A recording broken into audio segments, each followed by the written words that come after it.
Voilà, bah écoutez, je suis très content de participer à cette matinée avec vous. Je suis très flatté aussi parce que j'ai pas vraiment de grande spécialisation dans la communication, sinon que dans ma congrégation, je suis responsable du site internet, de la revue, enfin, essayer de faire du lien entre les communautés et puis entre les communautés et l'extérieur de nos communautés. Donc c'est vrai que c'est un sujet qui me passionne, que j'ai un petit peu travaillé avec un confrère qui est maintenant bien âgé, Pierre Babin, qui a beaucoup travaillé sur ces questions. Enfin, voilà. Donc je ferai écho un petit peu à ses propres réflexions dans ce que je dirai tout à l'heure. Voilà, j'habite à Lille. Au fond, en préparant ça, je me disais, tiens, c'est intéressant parce qu'on sait que Luc a écrit 2 ouvrages. Il y a d'abord son évangile et puis c'est suivi des Actes des Apôtres. Hein, justement, ce livre de l'enthousiasme, ce livre de l'Esprit Saint, où on voit que l'Esprit Saint est à l'œuvre et que rien ne peut l'arrêter depuis Jérusalem jusqu'à Rome, ben, au fond, on peut presque se dire que les Actes des Apôtres, ils commencent là, au chapitre 10 de Saint Luc. Ça y est, les disciples commencent à raconter les merveilles post-pascales et post-pentecostales. Bon voilà, un petit texte pour nous aider à rentrer dans la thématique. Maintenant, pour avancer un petit peu, il faut qu'on fasse le détour par la théologie aussi. Se dire, si on veut s'interroger sur la communication, est-elle missionnaire? Comment la communication de l'Église et dans l'Église peut être missionnaire? Il faut quand même qu'on se redise 2-3 mots sur ce qu'est la mission. Ça ne va pas manquer dans les mois qui viennent, parce qu'avec la préparation du synode sur la nouvelle évangélisation, il va y avoir beaucoup de choses qui vont être dites. Là, moi, ce matin, étant donné le contexte et puis l'invitation qui était faite, je me suis dit que c'était intéressant qu'on se redonne quelques points de repère fondamentaux, basiques. Vous savez, le b.a.-ba, c'est intéressant de se remettre les pieds un petit peu sur le b.a.-ba de la question. Au fond, pourquoi la mission? Pourquoi la mission et qu'est-ce que la mission dans l'Église? Alors on ne va pas aller chercher très très loin pour répondre à cette question, on va retourner voir du côté du concile. Il y a quand même eu des choses intéressantes de dites dans ce concile. Et puis sur la mission, il y a même eu un décret sur l'activité missionnaire de l'Église, qu'on appelle Ad Gentes. Alors ce matin, on n'a pas le temps de tout le lire, bien sûr. Cela dit, moi je vous encourage à le lire, parce que c'est des textes intéressants. Et puis même, le lire, c'est pas forcément de le lire quand vous êtes inscrit dans un cours de théologie. Ça peut être aussi de le lire pour le méditer et le prier. Les textes du magistère participent de la parole de Dieu, et on peut les méditer. Voilà. Ça vaut le coup de traîner dans ces textes-là, d'y rester un petit peu. Là, ce matin, je veux juste pointer 2-3 éléments de Ad Gentes. En plus, vous savez, les textes du magistère sont intéressants parce que souvent, ils ont des titres de paragraphes qui disent déjà beaucoup de choses. C'est très économique, ça évite d'avoir à lire ce qu'il y a à l'intérieur. Très très bien. Et puis en plus, l'ordre des paragraphes dit aussi des choses. Et donc, en lisant le titre des paragraphes dans l'ordre, on a déjà un petit peu la théologie qui est dans le texte. Formidable. Alors, dans Ad Gentes, c'est exactement ça. Il y a un premier, donc il y a d'abord un préambule, bon, voilà. Puis ensuite, il y a les principes doctrinaux. Premier paragraphe, le dessein du Père. Dessein de S-E-I-N, on n'est pas au centre aéré. Voilà, le dessein du Père. Deuxième paragraphe, la mission du Fils. Troisième paragraphe, la mission du Saint-Esprit. Quatrième paragraphe, l'Église envoyée en mission par le Christ. Je n'ai plus le titre exact, l'Église envoyée par le Christ. Voilà. Et dans cet ordre de paragraphes, on a tous les fondements de la mission. Pourquoi la mission? Parce qu'au départ, la mission, c'est Dieu qui a un projet. Et ce projet, vous le connaissez, on l'a comme un leitmotiv dans tous les textes du Concile, c'est de rassembler l'humanité divisée en une même famille de frères et sœurs. On le trouve conjugué à toutes les formes dans les textes du Concile. Le projet de Dieu, c'est de rassembler en une même famille de frères et sœurs l'humanité divisée. À ce projet, deuxième paragraphe, est ordonnée la mission du Fils. Le Fils est envoyé pour la réalisation de ce projet. Comme l'avait déjà dit bien avant le Concile saint Augustin et saint Irénée, Dieu s'est fait ce que nous sommes pour que nous devenions ce qu'il est. Voilà la mission du Fils. Et de fait, dans le Fils, Jésus, nous avons le vrai visage du Père. Qui me voit le Père. Hein, et il n'y a pas meilleur... Voilà, comme disait Monseigneur, hein, la révélation est achevée en Jésus-Christ, elle est pleine et entière. Et en Jésus de Nazareth, on voit également l'humanité réconciliée avec Dieu. Dans le texte d'Adjentes, ça va être dit avec une toute petite expression, on va dire que Jésus, il est le nouvel Adam. Voilà.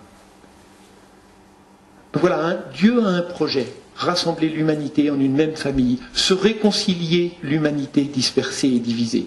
Ce projet est réalisé en Jésus-Christ. Bon voilà, maintenant on peut venir à la mission de l'Église. Le boulot de l'Église, c'est de l'annoncer. Et à l'heure de la mondialisation et d'Internet, avec tous les moyens qui sont à notre disposition, on va pouvoir s'en donner à cœur joie pour annoncer ça. Eh bien, perdu, parce que d'abord, il y a un petit paragraphe sur l'Esprit Saint. Que vient faire l'Esprit Saint là ?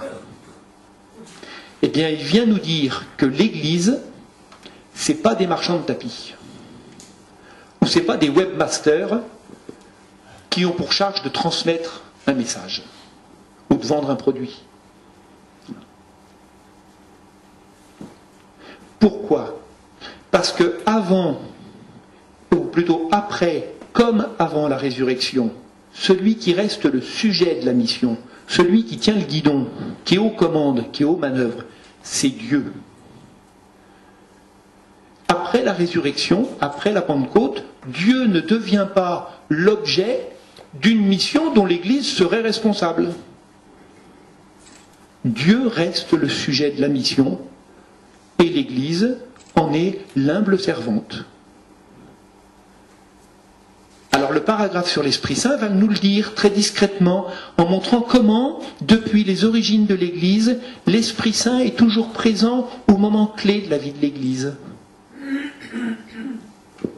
Le texte va nous dire que l'Esprit Saint, il est comme la marque continuée de la présence de Dieu. La marque continuée de la présence de Dieu. C'est une belle expression, ça. Maintenant qu'on a bien réaffirmé ça, que le texte nous a bien dit, hein, la place de Dieu qui reste centrale, bien évidemment. Maintenant, on est sûr de ne pas se tromper par rapport à la mission de l'Église. Alors on va pouvoir parler de la mission de l'Église, envoyée par le Christ. Hein ? Et au fond, l'Église missionnaire,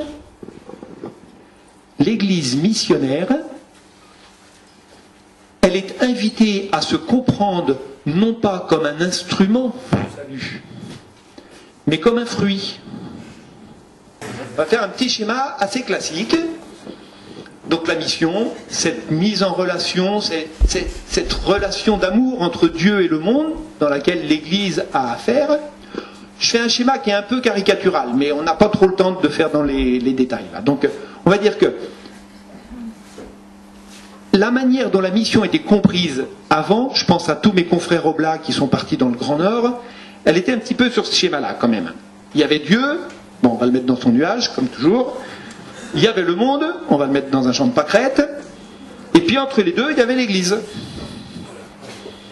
Et si le monde veut aller à Dieu, il faudra qu'il passe par l'Église. Et Dieu sait si ça en a ça fait beaucoup d'énergie chez les missionnaires, cette histoire-là. Hein ? Au fond, l'Église était comprise comme instrument du salut. Voilà. Un texte comme Adjentes, il a mis personne au chômage. On a gardé tous les acteurs, voilà. Mais on les a un petit peu déplacés. Dieu dans son nuage, on l'a laissé à sa place, il y est très bien. On a simplement déplacé l'Église pour la mettre là. Et puis du coup, on a déplacé le monde pour le mettre là. C'est-à-dire qu'on va comprendre la mission dans un schéma triangulaire. On voit bien qu'il y a toujours une relation bien spécifique, unique, entre Dieu et son Église. L'Église, corps du Christ, temple de l'Esprit, peuple de Dieu, Voilà, hein, on dit bien quelque chose de spécifique dans la relation de Dieu à l'Église et de l'Église à Dieu. Mais on reconnaît bien aussi, alors on reconnaît aussi une relation de l'Église au monde.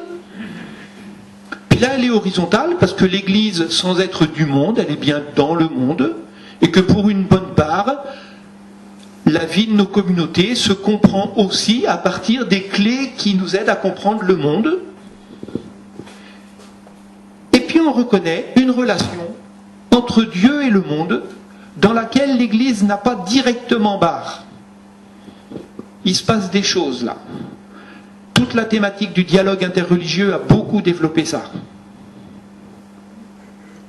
Alors, il n'empêche que l'Église a bien quelque chose à voir là-dedans. Quelle est la mission de l'Église? Elle est de venir dire et faire des choses dans cette relation entre Dieu et le monde. Mais on va plus le comprendre comme instrument de salut, mais, comme nous dit le Concile, sacrement du salut. Voilà, l'Église, elle est sacrement du salut. Voilà comment on est invité à penser la mission de l'Église. L'Église, comme fruit de la résurrection, elle est sacrement du salut. Elle est la réalisation et la manifestation au monde du projet du Père. Ce projet réalisé en Jésus-Christ. Pour le dire plus simplement, l'Église, elle a un avant-goût de paradis. Ah oui, c'est pas évident tous les jours, je suis d'accord. Quand je dis ça aux novices, c'est pareil. Je dis, vous savez, vos communautés, votre noviciat, là, il a un avant-goût de paradis. Oh, non. Bah si, nos petites communautés balbutiantes, là, qui font ce qu'elles peuvent, qui ne savent pas si le pot de fleurs, faut le mettre là ou là devant l'autel et qui se bagarrent pour ça, eh ben, elles ont un avant-goût de paradis. Un avant-goût du royaume. C'est-à-dire qu'elles sont bien la réalisation et du coup la manifestation au monde de ce projet qui veut de Dieu, qui veut que l'humanité soit rassemblée en une même famille de frères et sœurs. Et l'Église, elle est déjà ce rassemblement de frères et sœurs en Jésus-Christ. Hein, elle l'est de manière effective et de manière appelante, sacramentelle. Elle réalise et elle manifeste, elle signifie ce qu'elle réalise. Voilà, l'Église qui a un avant-goût de paradis. Alors on pourrait prendre une autre image. On dit bien que la mission, c'est de l'ordre du témoignage.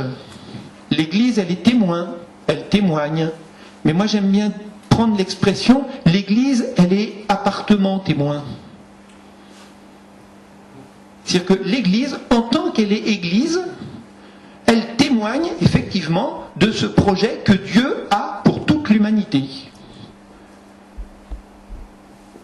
L'Église, dans son existence même, elle montre ce qui adviendrait à l'humanité si l'humanité disait oui à Dieu.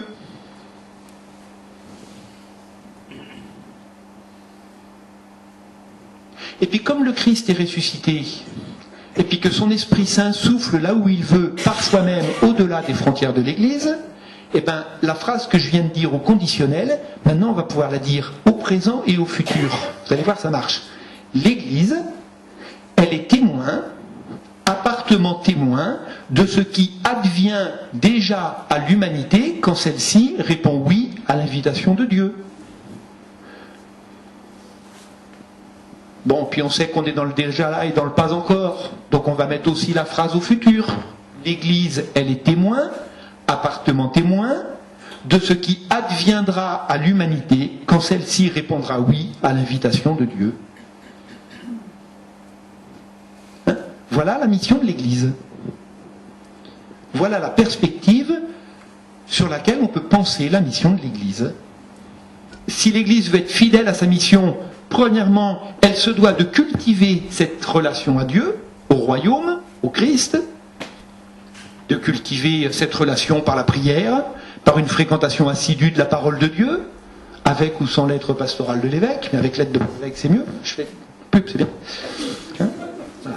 C'est facile, hein, ouais. Voilà. Non mais voilà, cultiver la relation à la parole de Dieu, cultiver la relation au corps du ressuscité qui se donne en nourriture pour son Église, l'Eucharistie. C'est bien pour ça que les textes du Concile vont nous dire que l'Eucharistie, elle est source et sommet de la mission de l'Église. Participer à l'Eucharistie, c'est pas pour se gonfler les biceps, pour être en forme, pour partir en mission. C'est la mission. C'en est même la source et c'en est le sommet. Parce que l'Église ne peut pas être témoin, appartement témoin, signe de rien du tout, si elle n'est pas dans une relation vivante à Dieu, au Christ, au royaume.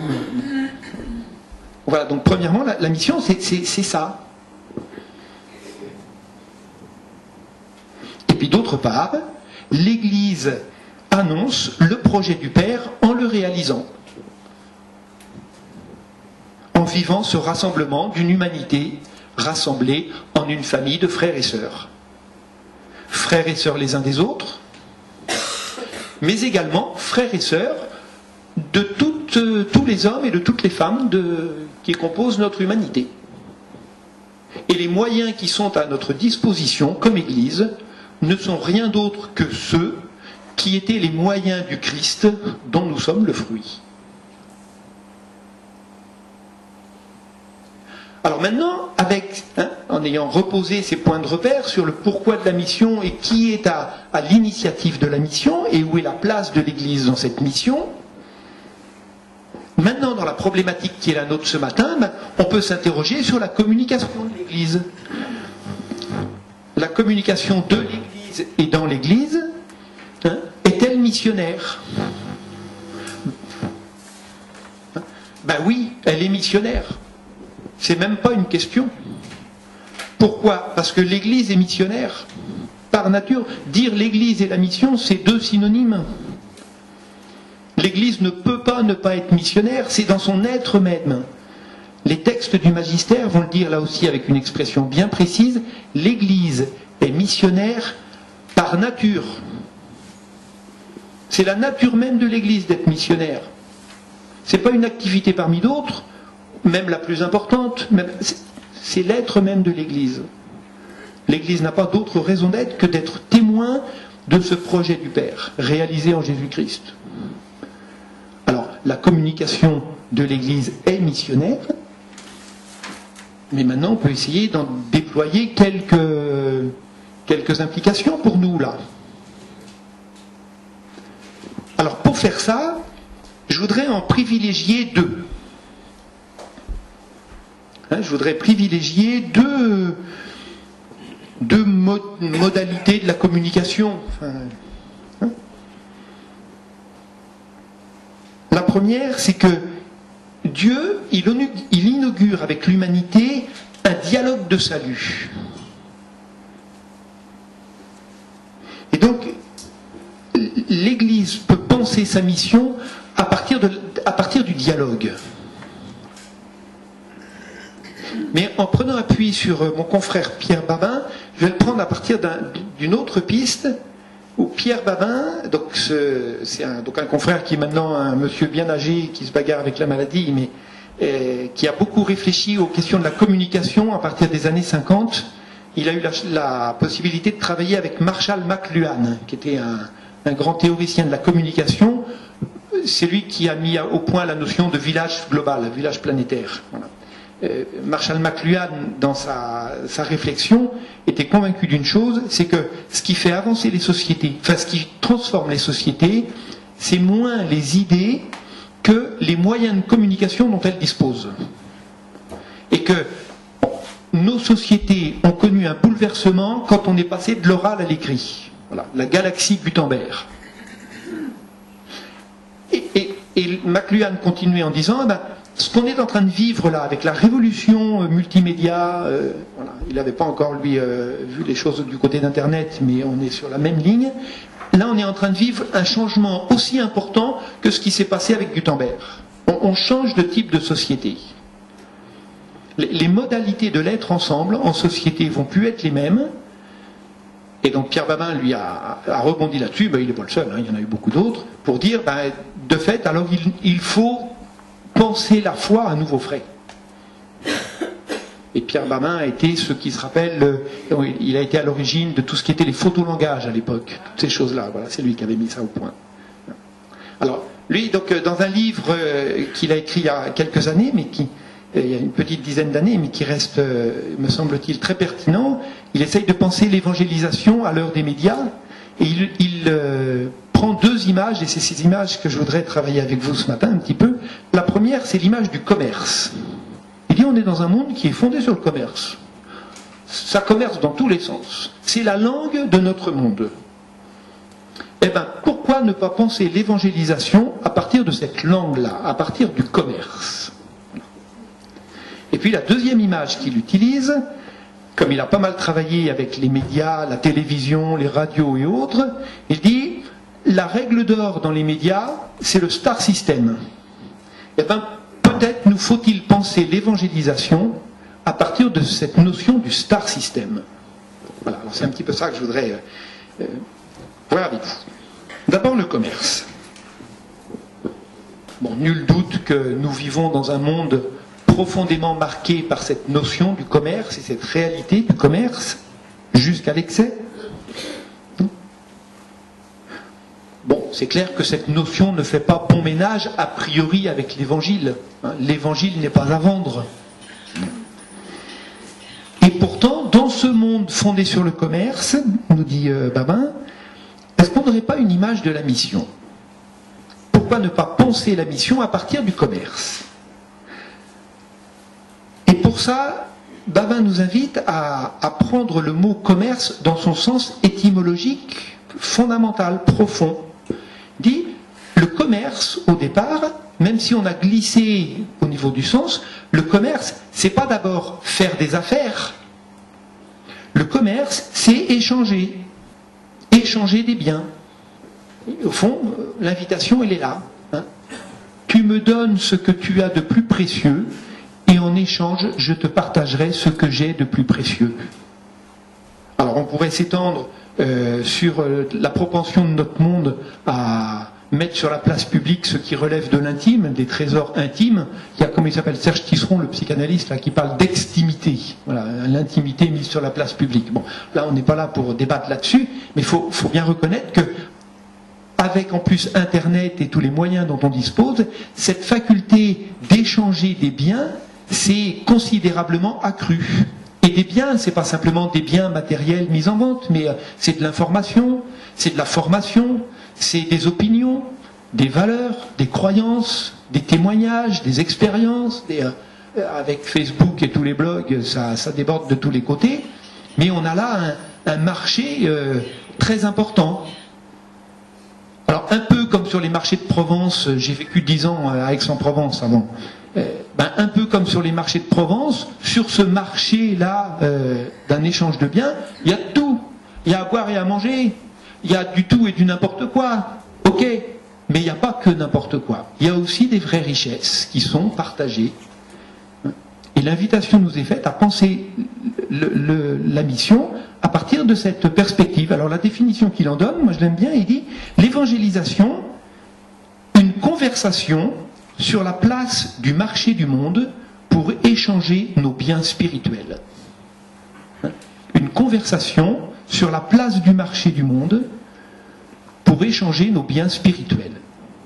Et vous voyez qu'il s'agit non pas de prendre le commerce comme un moyen, mais comme une langue, comme un des modes d'être de notre monde, et que l'évangélisation doit pouvoir se couler dans cette manière d'être et de penser, qui pense en termes d'échange et de partage.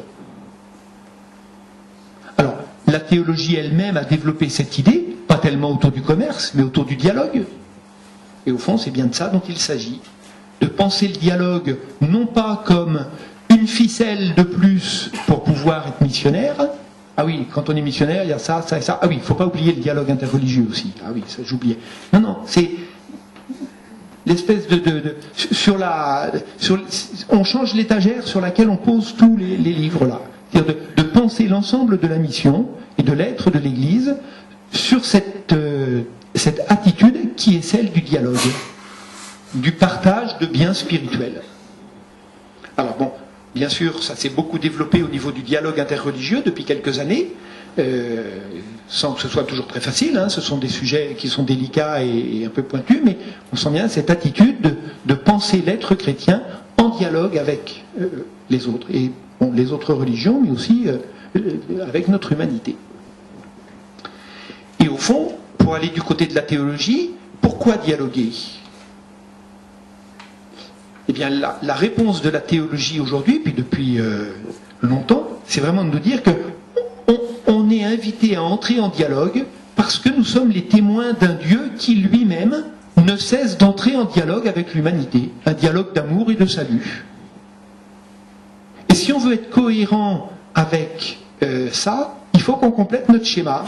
C'est-à-dire que non seulement on a notre Église qui est sacrement du salut, hein, qui dit des choses dans son être même, et bien évidemment aussi dans ses paroles et dans ses actes. Hein, bon, l'Église va dire et faire des propositions au monde dans sa relation à Dieu, mais au fond, il y a une invitation à ce que ça fonctionne de l'autre sens.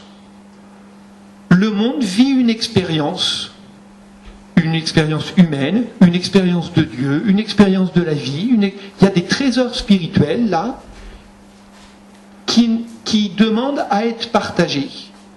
Alors vous connaissez l'expression que le Concile a utilisée pour dire cette ligne-là, c'était les signes des temps. Moi j'ai bien aimé, l'autre jour dans un texte, j'ai trouvé cette expression, les signes de son histoire sainte. Nous sommes invités à entrer en dialogue avec le monde pour y contempler les signes de son histoire sainte.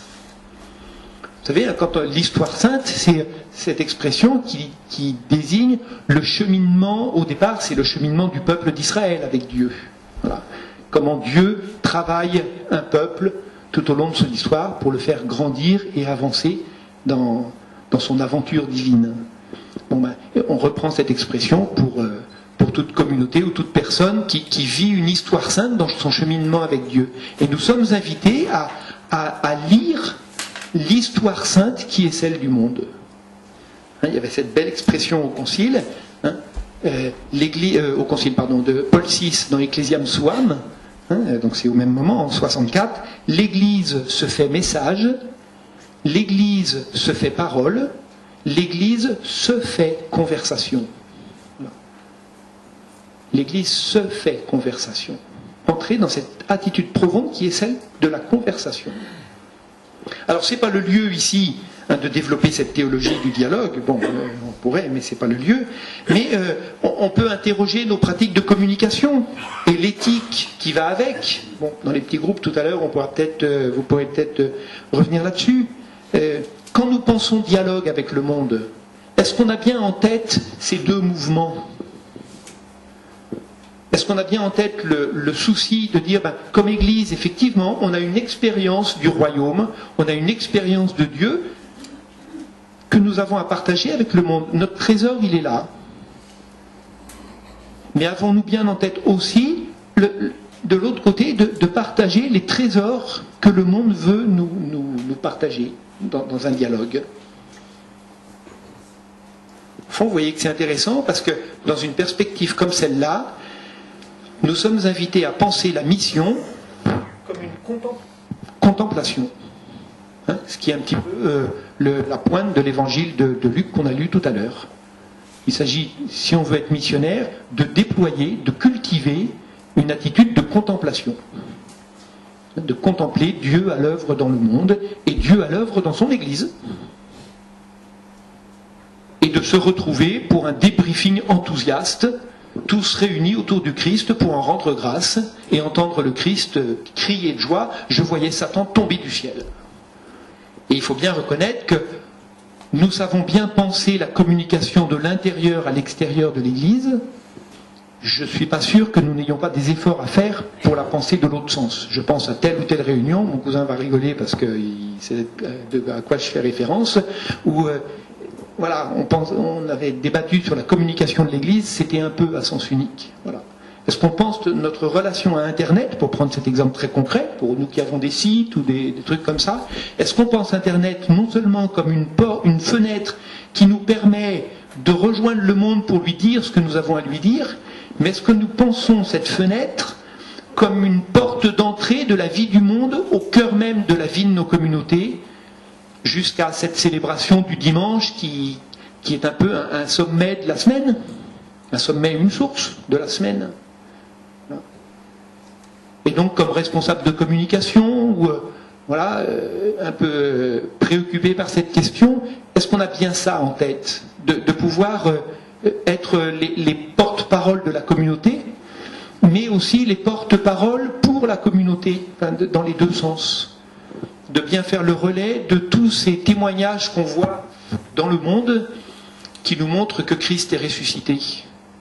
Quand j'étais aumônier des étudiants, il y a eu une année où donc je me suis retrouvé tout seul comme aumônier avec les étudiants, donc je suis frère dans ma congrégation. Certains étudiants étaient très embêtés parce qu'il n'y avait plus de prêtre et donc on ne pourrait plus dire la messe. J'ai dit, ben non, mais on va quand même essayer de s'en remettre et on essaiera de prier quand même, avec un petit effort, on devrait y arriver. Bon. Et donc j'ai commencé à leur apprendre à prier. Je me suis rendu compte qu'au fond, nos jeunes ne savent pas très bien prier. Ils empilaient des trucs les uns à côté des autres, mais voilà, empiler des prières, ça ne cultive pas nécessairement une attitude de prière. Et je les invitais, alors ça a été très long à mettre en place, mais je les invitais, on commençait toujours notre temps de prière par vider nos poches. De dire, voilà, depuis la dernière fois où nous nous sommes retrouvés ici, c'était la semaine dernière, nous avons tous été dans nos facultés, dans nos familles, voilà, et nous avons été au cœur de la vie du monde, et cette vie du monde, elle a rempli nos poches. Et il est de notre mission maintenant, nous chrétiens, de vider nos poches et de les déposer aux pieds du Seigneur. Simplement, voilà, alors, soit de le faire, on le faisait certains en silence parce qu'il y avait beaucoup de timidité, mais progressivement il y a une parole qui s'est libérée et on commençait toujours nos temps de prière comme ça. Et c'était vraiment un beau moment du temps de prière. Et qu'on ne confondait d'ailleurs pas avec un temps de prière pour le monde. On le mettait plus tard dans la célébration, dans le temps de prière. On avait déposé toute cette vie du monde aux pieds du Seigneur et on se mettait à l'écoute de sa parole. Donc bon, c'est un petit moyen, moi, qu'on avait à l'aumônerie. Vous voyez, essayer de rentrer dans cette attitude profonde de contemplation et de dialogue avec le monde. Alors, sans perdre de vue cette ligne où on a aussi des choses à dire, à témoigner. Enfin, on a un trésor à partager et on a aussi à le découvrir et en être fier, finalement, de ce trésor qui nous est donné en cadeau. Donc, on a à en être témoin. Mais voilà, dans les deux sens. Bon, et puis l'autre petit point que Pierre Babin nous invite à creuser pour penser la communication de l'Église en termes missionnaires, c'est les miracles, le star system.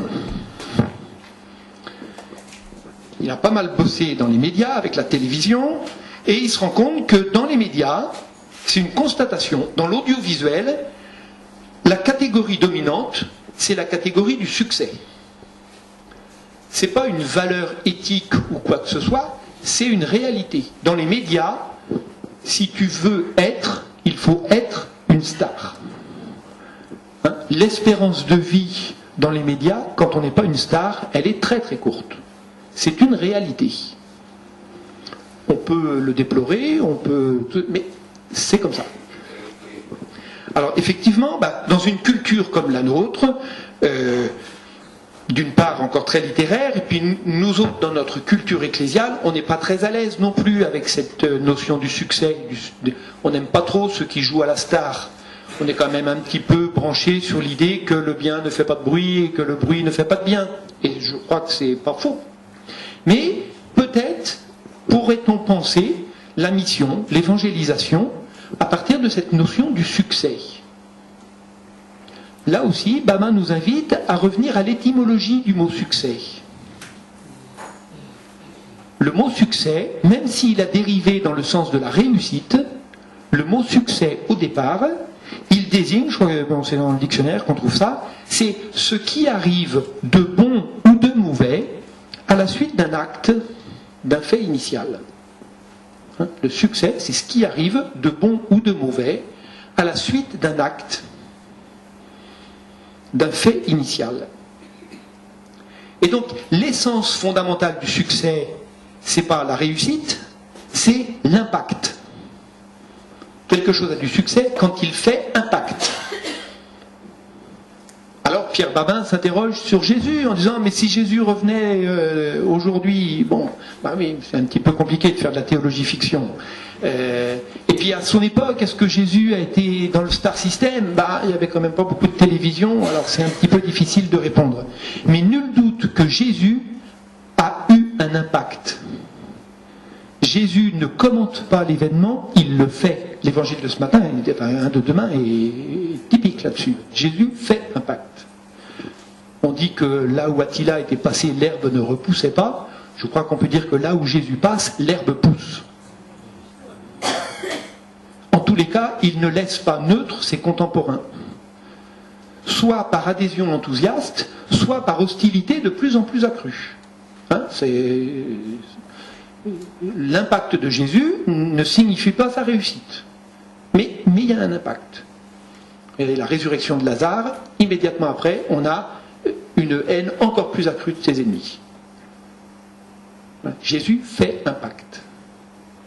Et donc, voilà, Babin poursuit sa réflexion en disant, mais après tout, voilà, peut-être faut-il penser l'évangélisation en termes d'impact. Autrement dit, à l'image et à la suite de Jésus, peut-être nous faut-il retrouver le goût des miracles. Mais là encore, il doit avoir un bon dictionnaire d'étymologie, Babin, parce qu'il n'arrête pas de nous renvoyer à l'étymologie.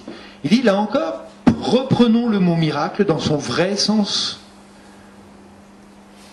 Le miracle, au sens profond du terme, c'est pas d'abord faire des trucs extraordinaires pour clouer le bec de nos adversaires scientifiques. Le miracle, c'est un événement qui étonne. Ça vient de mirari. Mirari, ça veut dire s'étonner. Le miracle, c'est un événement qui provoque l'admiration. Admirabili. Admirable, ça vient de miracle. C'est la même étymologie. Donc le miracle, c'est de poser un acte, un geste, une attitude qui va faire s'étonner, qui va provoquer l'admiration. Autrement dit, le miracle, c'est un événement qui provoque une expérience de contemplation, là encore. Une expérience de contemplation au terme de laquelle nous ressortons grandis. Nous ressortons plus grands qu'avant. Alors, quand on est un peu dans la pastorale, on a tous l'habitude de ça. On sait bien que la pastorale, la mission, passe aujourd'hui par l'expérience, permettre à ceux avec qui nous sommes envoyés en mission de faire une expérience de fraternité, une expérience d'esthétique liturgique, une expérience de solidarité, de faire une expérience. Là encore, au niveau de la communication, peut-être qu'on n'est pas encore assez converti à ça. Que la communication, elle a peut-être moins pour but de transmettre de l'information que de susciter une expérience de contemplation. Une expérience de contemplation au terme de laquelle, voilà, on ressort grandi. Et en préparant ça, je me disais qu'on a tous en tête telle émission de télévision, tel reportage, telle exposition, telle lecture de livres, de laquelle nous sommes sortis grandis. Grandis, c'est-à-dire plus humains qu'avant, réconciliés avec notre humanitude, notre capacité à être humain. On est ressorti de ces films ou de ces reportages, on est ressorti en se découvrant encore plus qu'avant, capable du vrai, du beau et du bien. Là, vous voyez, on a des expériences de communication qui sont des expériences de contemplation, au sens profond du terme, qui nous font grandir. Je pense également aux réflexions de Guy Lescane. Guy Lescane qui travaille alors par une autre biais comme sociologue. Bon, Guy Lescane vous connaissez, hein, qui est prêtre sur le diocèse de Nancy, qui par ailleurs est sociologue. Non, il était d'ailleurs sociologue et par ailleurs, dans l'autre sens, hein, mais bon, qui travaille beaucoup sur la question des jeunes. Enfin, bon. Et il en vient aussi à ça en disant peut-être nous faut-il retrouver le goût du slogan. Hein, retrouver le goût du slogan. Il dit le slogan c'est quoi? C'est une idée simple et qui marque, qui fait impact. Le problème, dit-il, c'est qu'il y a des slogans qui tuent. Nous, il faut qu'on cultive des slogans qui en plus font grandir, provoquent une expérience de contemplation. Alors des slogans qui tuent, on en a suffisamment en ce moment avec la campagne présidentielle, c'est pas la peine d'insister, mais lui, comme exemple de slogan pris dans ce sens d'une expérience de contemplation, il reprend cette phrase du cardinal, le fondateur de la JOC, Cardaigne. Voilà, voilà, bon, merci. Et un jeune travailleur vaut plus que tout l'or du monde. Voilà. Parce qu'il est fils de Dieu. Ah, merci. Bon, alors je reprends. Un jeune travailleur vaut plus que tout l'or du monde parce qu'il est fils de Dieu. C'est une idée simple. C'est pas simpliste, c'est simple. C'est profondément vrai. Et ça fait grandir tout le monde. Ça fait grandir les jeunes travailleurs. Ça fait grandir tous ceux qui entendent cette phrase, même s'ils ne sont pas jeunes, même s'ils ne sont pas travailleurs et même s'ils ne sont pas banquiers, puisqu'il est une question d'or, pourrait. C'est une phrase qui fait grandir tout le monde. Alors, je crois qu'il faut qu'on puisse se convertir, cultiver cette attitude en nous, dans l'Église, si on veut une communication missionnaire, d'avoir une communication qui est moins là pour transmettre de l'information que pour permettre une expérience de salut, une expérience de contemplation, une expérience qui fait grandir. Alors pour ça, ça demande sans doute à cultiver intérieurement un certain nombre d'attitudes, parce qu'il ne faut quand même pas rêver. Là aussi, Babin continue dans sa réflexion en disant le monde des médias, c'est quand même un monde cruel, et quand on veut flirter avec le succès, c'est bien, mais on peut s'y brûler la tête. Il y en a, Dieu sait, s'il y en a un bon paquet qui brûle les ailes. Il dit, si on veut pouvoir vivre ce rapport au succès, à l'impact, sans s'y brûler la tête ou les ailes, il faut là aussi se mettre à l'école de notre modèle, et de celui d'où nous venons, qui est le Christ. Le Christ, pour vivre cette vie d'impact, il a cultivé 3 attitudes, nous dit Pierre. La première attitude, c'est une confiance totale au Père.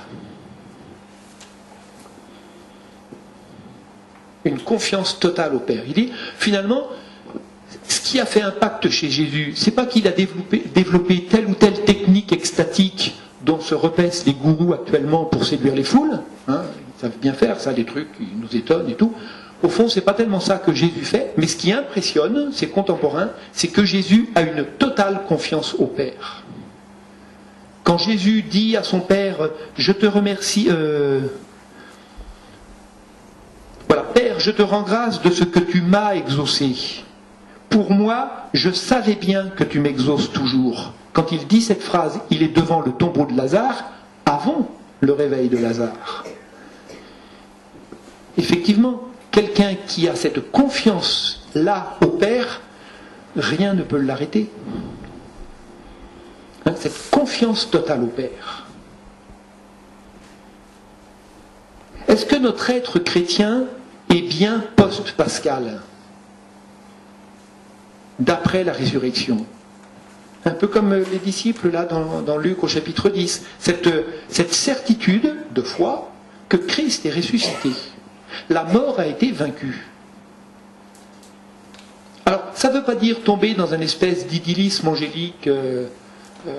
Vous avez faim? Bah oui, mais Christ est ressuscité, vous inquiétez pas. Oui, bah, ça va. C'est pas du tout ça, mais cette espèce de confiance profonde au Père. Moi, je pense, je suis un petit peu marqué par Athée Descartes-Monde. Voilà, quand Wresinski dit la misère ne se soulage pas, elle se combat. Lui aussi avec une capacité à lancer des slogans qui font mouche, mais quelqu'un qui dit cette phrase au moment où personne ne connaît ni Athée Descartes-Monde ni quoi que ce soit et tout le monde s'en fout à peu près royalement, il y a une espèce de profonde confiance qui ne retire rien à tous les défis qu'il va y avoir à relever. Ça ne retire rien à la rudesse du monde, mais cette espèce de confiance totale au Père. Est-ce que nous sommes bien enracinés dans cette confiance? Et là aussi, je crois que nous avons comme communauté à cultiver entre nous cette confiance. Moi, j'ai découvert ça le jour où j'ai fait de l'escalade. Parce que l'escalade et la spiritualité, c'est la même chose. C'est les mêmes mouvements intérieurs. C'est-à-dire qu'on commence par grimper sur ses bras, avec notre petite générosité, nos petits muscles là bien forts. Et et on grandit en escalade. Le jour où on comprend que l'escalade, ça se passe là, 10 cm en dessous du nombril, là où est le centre de gravité. C'est-à-dire là où reposent les pieds. Et quand on est posé là, on a pris conscience du centre de gravité, bon, il faut quand même continuer à grimper, mais c'est quand même plus simple. Bon ben, voilà. Est-ce que notre être chrétien est bien post-pascal, reposant sur ce... Voilà, Christ est ressuscité d'entre les morts, nous en sommes témoins. Et encore une fois, pas du tout pour faire de l'angélisme, hein, c'est pas du tout de ça dont il est question. L'autre élément, l'autre valeur intérieure que nous sommes invités à cultiver à la suite du Christ, c'est l'impact du Christ sur les souffrances les plus cuisantes. C'est-à-dire, cette espèce ce qui touche, enfin ce qui fait succès chez le Christ, c'est également sa capacité à rejoindre directement la misère là où ça fait mal. Babin le dit d'une phrase un peu humoristique, il dit finalement Jésus est quand même plus celui qui voit le 1% des trains qui déraillent que le 99% des trains qui arrivent à l'heure. Mais je crois que c'est un petit peu ça quand même. Alors, ça ne retire rien au fait de se réjouir pour les 99%. Voilà. Mais cette espèce de capacité à rejoindre le mal là où il blesse, pour avoir un impact là, et pour faire un miracle là. Alors les miracles de notre société ne seront sans doute pas ceux d'une société pré-scientifique d'il y a 2000 ans, mais voilà, cette capacité à rejoindre l'humanité là où elle souffre. Une capacité à s'émouvoir de compassion pour ceux qui souffrent. Là encore, pas pour tomber dans des espèces d'attitudes larmoyantes qui seraient malvenues, mais cette volonté d'aller là où ça fait mal. Que nous devons être capables, et nous devons cultiver en communauté, cette capacité à vibrer aux détresses de notre temps, à ressentir en notre chair les détresses de notre temps. Et d'y vibrer, encore une fois, avec le regard de Luc au chapitre 10, c'est-à-dire d'y vibrer avec le regard du ressuscité, que Christ a vaincu la mort. Voilà, et puis la troisième attitude qui nous est suggérée, qui est celle du Christ, c'est qu'on ne peut surfer sur la ligne du succès ou de l'impact, enfin d'être dans cette logique-là, que si l'on est dans une profonde attitude de chasteté. Autrement dit, ce que Babin appelle là le passage par la croix. Parce qu'effectivement, la frontière, elle est quand même délicate au niveau de la communication.